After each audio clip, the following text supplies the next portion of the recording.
Hi friends, మీ అందరి కోసం ఈరోజు నేను ఒక వీడియోని మీ ముందుకు ఉంచాలని ఆశపడుతున్నానండి.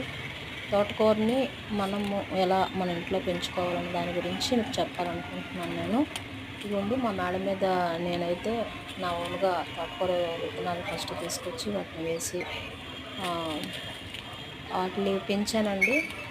కానీ నేను ఒకసారే సీడ్స్ కొన్నానండి. ఆ తర్వాత నుంచి కొనాల్సిన అవసరం నాకు పడలేదు. చూశారు కదా పైన, నేను అది కూడా ఒకసారి మీకు చెప్తాను. ఇదిగోండి, ఎర్లీ మార్నింగే మీకోసం 7 o'clock కల్లా మీకు అలాగా తీసి చూపిస్తే మీకు అసలు ఎలా పెంచుతున్నాం ఏంటని. కొన్ని మొక్కలు అయితే చిన్నగా ఉండేటప్పుడే కొంచెం అవి ముదిరిపోయినట్టు అయిపోతున్నాయండి, అందుకని నేను వాటిని తీసేస్తున్నాను.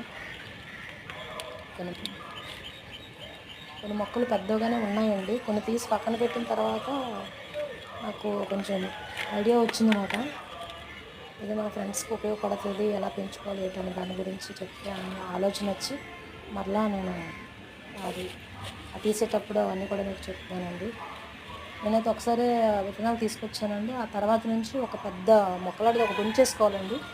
ఉంచేసుకుంటే దాన్ని బట్టి మీకు ఆ విత్తనాలు అందులోనే తయారైపోతాయండి. అవి తీసే నేను ఇప్పుడు ఇది 4వ సారి అండి, కానీ నేను మీకు ఇది ఫస్ట్ వీడియో పెడుతున్నాను. నేను ఆల్రెడీ 4 సార్లు నేను తోటకూరను కోసుకున్నాను. మీరు కూడా మీ ఇంట్లోనే ఒక్కసారి విత్తనాలు తీసుకొచ్చి వేసి అవి ఇలా జస్ట్ పైన ముందు మట్టిని బాగా లూజ్ చేసి దాంట్లో పైన వేసి నీళ్ళు ప్రతి ఉదయాన్న కొంచెం చిలకరించి చేసినట్లయితే మీరు కూడా ఇలాగ కోసుకుంటారండి.